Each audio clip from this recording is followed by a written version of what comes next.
వరంగల్ జిల్లాలో విష జ్వరాలు ప్రబలుతున్నాయి. రోజు రోజుకి బాధితుల సంఖ్య పెరిగిపోతుంది. ఎంజీఎం హాస్పిటల్లో రోజుకి 30 నుంచి 40 కేసులు నమోదవుతున్నాయి. అందులో డెంగ్యూ కేసులు కూడా ఎక్కువ ఉంటున్నాయి. ఈ నేపథ్యంలో బాధితులకు చికిత్స అందించేందుకు ప్రత్యేకంగా వార్డ్ ఏర్పాటు చేసినట్లు సూపరింటెండెంట్ మురళి తెలిపారు. చికిత్స అందించడానికి ప్రత్యేకంగా సిబ్బంది కూడా నియమించినట్లు పేర్కొన్నారు. సరిపడా మెడిసిన్ సైతం అందుబాటులో ఉంచినట్లు వివరించారు.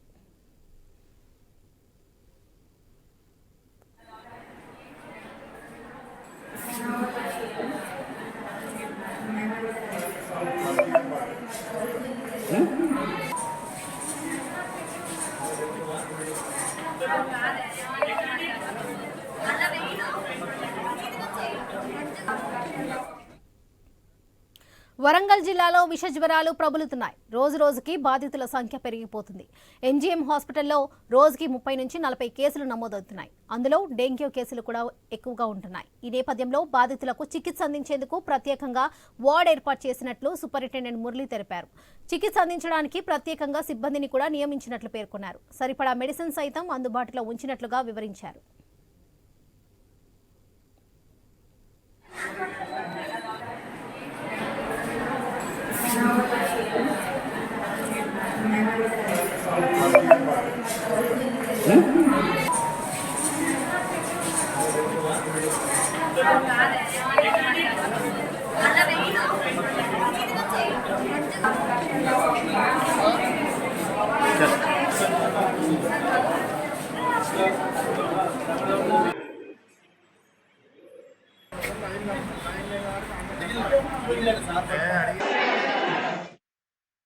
వరంగల్ జిల్లాలో విష జ్వరాలు ప్రబలుతున్నాయి. రోజు రోజుకి బాధితుల సంఖ్య పెరిగిపోతుంది. ఎంజీఎం హాస్పిటల్లో రోజుకి 30 నుంచి 40 కేసులు నమోదవుతున్నాయి.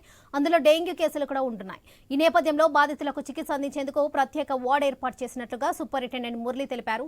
చికిత్స అందించడానికి ప్రత్యేకంగా సిబ్బందిని కూడా నియమించినట్లు పేర్కొన్నారు. సరిపడా మెడిసిన్ సైతం అందుబాటులో ఉంచినట్లుగా వివరించారు మురళి. ఇదే విషయానికి సంబంధించి మరిన్ని అప్డేట్స్ మా ప్రతినిధి ప్రశాంత్ అందిస్తారు. ప్రశాంత్, చెప్పండి. ఎస్ వరలక్ష్మి, ఉమ్మడి వరంగల్ జిల్లాలో ఊరు వాడ ప్రతి ఇల్లు కూడా విష జ్వరాలతో బాధపడుతున్న పరిస్థితి మనకు స్పష్టంగా కనిపిస్తుంది. ఎందుకంటే గత వారం రోజులుగా ఎంజిఎంకి వచ్చేటువంటి అడ్మిట్ కేసులను బట్టి చూస్తే గనక పెద్ద ఎత్తున ఫీవర్ వార్డు మొత్తం కూడా నిండిపోవడమే కాదు, ఫీవర్ వార్డుకు సంబంధించి ప్రత్యేక వార్డులను కూడా అటు డెంగ్యూలో కూడా 2 వేరియేషన్స్ గుర్తిస్తున్నాము. నిత్యము 2-3 కేసులు వస్తున్నాయి. దాంతో అటు డెంగ్యూ కేసులకు సంబంధించి వేరియంట్స్ ను సపరేట్ గా, నార్మల్ ఫీవర్లను సపరేట్ గా, అటు మలేరియా వార్డుకు సపరేట్ గా కూడా విభజించి ఎంజిఎం లో చికిత్స అయితే ఎప్పటికప్పుడు అందిస్తున్నారు. ప్రత్యేకంగా ప్రతి వార్డుకు సంబంధించి 20 పడకల బెడ్లను సపరేట్ వార్డులను సంబంధించి ఏర్పాట్లు కూడా చేసి ఎంజిఎం లో చికిత్స అందిస్తున్నారు వరలక్ష్మి. మరోవైపు రాష్ట్రంలో గత 15 రోజుల క్రితం కురిసినటువంటి భారీ వర్షాలకు వచ్చినటువంటి దోమల తీవ్రత కావచ్చు, అదేవిధంగా వాతావరణంలో మార్పులు కావచ్చు, ఇవన్నీ వెరసి అయితే అటు పల్లె పట్టణం అని తేడా లేకుండా ఏజెన్సీ కావచ్చు, అటు రూరల్ ప్రాంతాలతో పాటు ముఖ్యంగా పట్టణ ప్రజలు కూడా దోమల బారిన పడి తీవ్రమైన జ్వరాల విష జ్వరాలు అయితే ప్రబలి ఒకరికొకరికి చిన్నపిల్లల నుంచి వృద్ధుల వరకు అందరూ కూడా విష జ్వరాల బారిన పడినట్టయితే మనకు స్పష్టంగా అవుతుంది. దీనిపైన మనం ఐన్యూస్ తరఫున ఎంజిఎం సూపరింటెండెంట్ వివరాలు కోరగా అతను చెప్పిన విషయాలు, ప్రతిరోజు కూడా 30 నుంచి 40 కేసులు మాకు స్పష్టంగా కేవలము తీవ్రమైన విష జ్వరాలతోటి వస్తున్న పేషెంట్సే వస్తున్నారని చెప్పేసి ఒకరి నివేదిక చెప్పడం. మరోవైపు 2 నుండి 3 డెంగ్యూ కేసులు కూడా మాకు నమోదవుతున్నాయి. అందులో కూడా డిఫరెంట్ వేరియంట్స్ ఉన్నాయి. అయినప్పటికీ కూడా మేము ఎప్పటికప్పుడు వాటిని పరిశీలించి అనంతరం వాటికి చికిత్స అయితే అందిస్తున్నాము.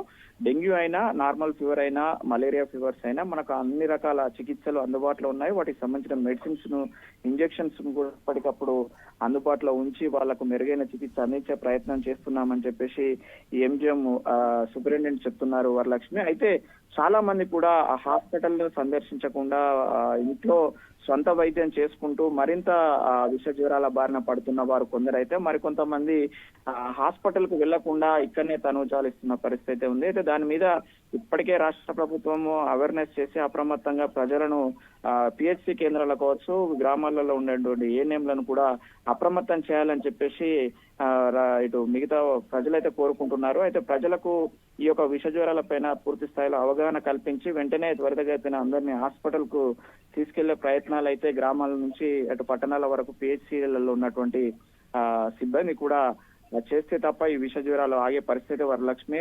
పెద్ద ఎత్తునైతే ఎంజిఎం హాస్పిటల్ కు తరలి వస్తున్న పేషెంట్స్ అయితే మనం నిత్యం చూస్తున్న పరిస్థితి ఉంది Varalakshmi. Right Prashant, thank you.